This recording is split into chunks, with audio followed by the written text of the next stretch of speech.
Basics 2.0 edition, and in this episode we'll be looking at Marvel characters. Not into great detail, but I'll just be showing you which characters are which and in which playsets you will find them. The first set of characters we'll be looking at is from the Avengers playset, which are based on their iterations in the Marvel's The Avengers film, and one character who features in the cartoon series. This is just the playset piece for the Avengers, which I'll go into more detail in the Marvel playsets video, but for now let's go on to the characters. This here is Iron Man in what I believe to be his Mark 6-7 outfit from the Avengers film. I also think it takes influence from the Marvel's Avengers Assemble series. I like this figure, it looks very like the Iron Man. It makes you think he's tough, he's strong, made of iron, if you will. The next character we have a look at is Captain America, showing quite a strong pose there, but again based on Avengers Assemble and Marvel Avengers film, showing how good he looks. I do like this character, especially with Shield. Shield's the best bit about Captain America, apart from like Goodwill stuff. But then again, you couldn't put that across on a figure. Here is Black Widow, showing a kind of gymnast, kind of acrobatic person she is, as well as being the only female character in the Avengers playset.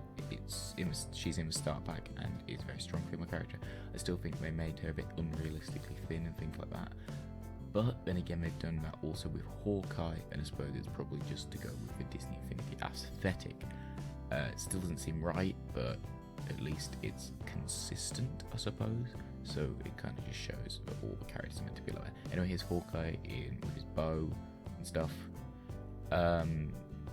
Here's Thor, who again has Mjolnir, or however you say it, with a helmet on, which he doesn't in the films, but we can clearly see they've adopted that aesthetic here. And I'll point out now that the bases on each of them is kind of this almost concrete base, a very white, like road surface. Here's Hulk, a PS4 exclusive for about a month or so after launch, but again, a very big figure. I think he's the biggest figure. Actually, no, he's not, but I'll get to that later.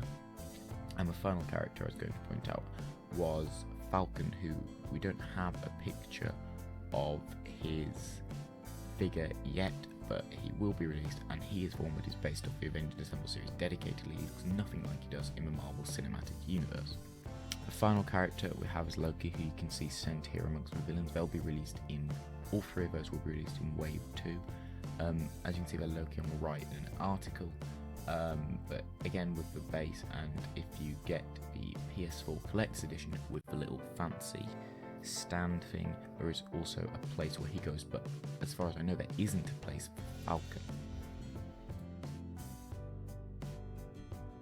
Okay, now we're moving on to the next playset, which is also out at launch and is the amazing Ultimate Spider-Man playset, as it is based off the Ultimate Spider-Man TV series and is nothing to do with the Amazing Spider-Man films. The first thing we have is a playset piece there, which is in the middle, and is kind of a Spider-Man symbol with Venom stuff wrapped around it. So the first figure we have is the Spider-Man figure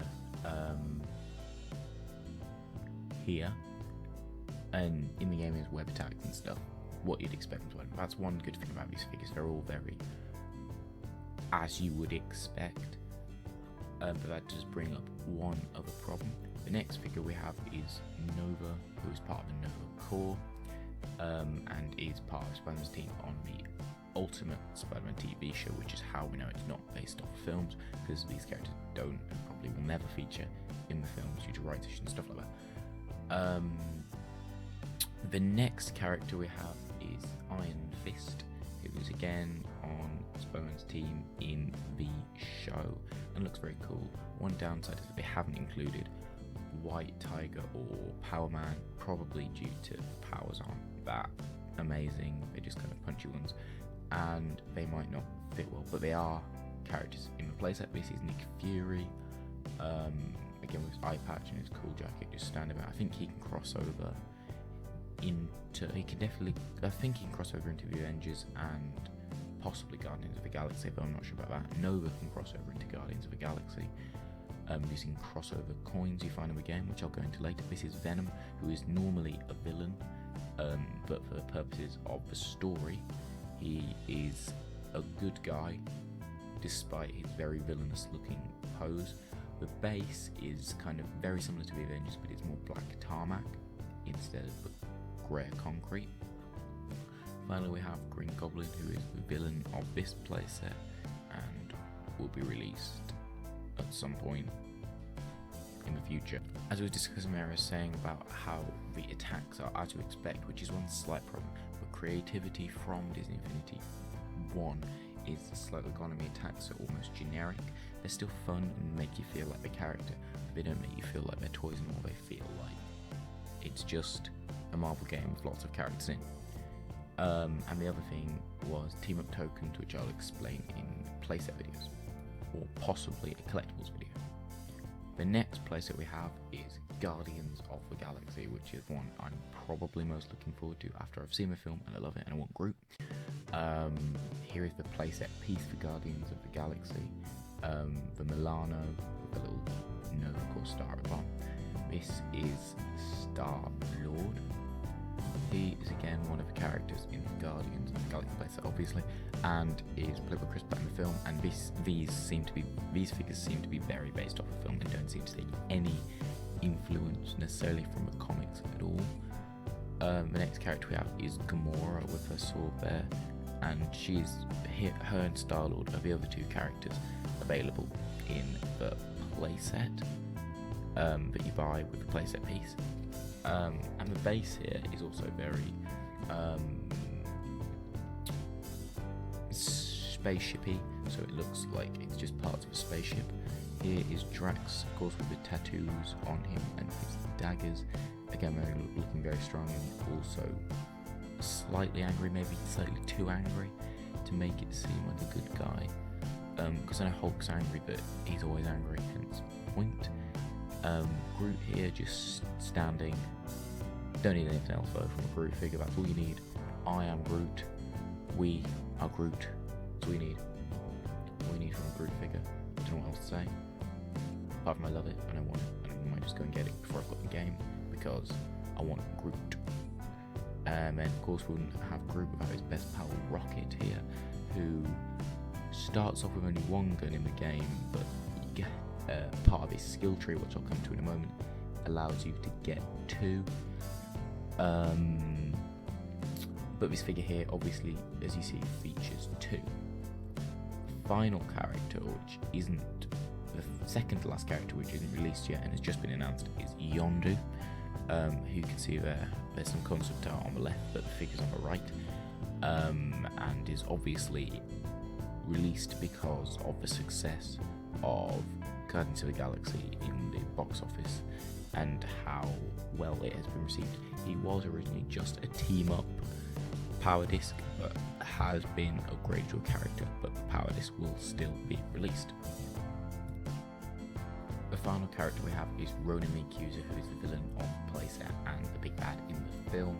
As you can see, his giant hammer, kind of like Mjolnir, but I have no idea what it's called, which he puts the Infinity Stone into. Again, a very imposing villain, probably he's the last best looking villain, but that's only because Loki and Green Goblin do look very good. Now there's one last thing to show after that before I move on to the next episode's video, which is the skill tree, which is a very key part of this new game and really builds upon what you could do in the last game upgrades wise.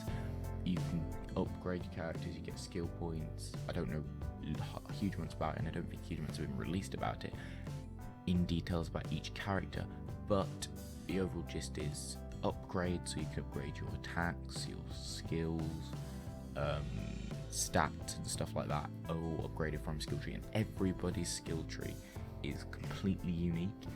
But the way it works is slightly different than some games. Is you can't, as far as I know, you can't complete the grid, so you kind of have to, say you wanted an attack and strength kind of character instead of an agility or speed, you would upgrade those two routes, which you can take, and then you would have a very powerful character but not necessarily the most agile character. understand what I mean. So there's no, as far as I know, you cannot get every upgrade on the skill tree. So that is all for the characters of Disney Infinity 2.0 on the Marvel side, and I will be getting to the Disney characters at some point, which reminds me, Hero and Baymax, despite being based on a Marvel property, Big Hero 6, the film itself is not set in the Marvel Cinematic Universe and is animated and is completely separate from that. So Hero and Baymax will not be part of the Marvel and will just instead be Disney released. Despite that, I would have quite liked personally to see a Big Hero 6 playset, which possibly would have got them some more publicity into the Big Hero 6, as I'm not hearing a lot of buzz around it at the moment. Now I've finished with Disney Infinity Marvel characters, not completely, I'll go into them in the playset videos, but the next video to do is the starter pack, in which I'll go into this on what you can buy in the starter, which starter packs are available, prices, and release date on most things, which should help you get off the ground in Disney Infinity and know what you're doing.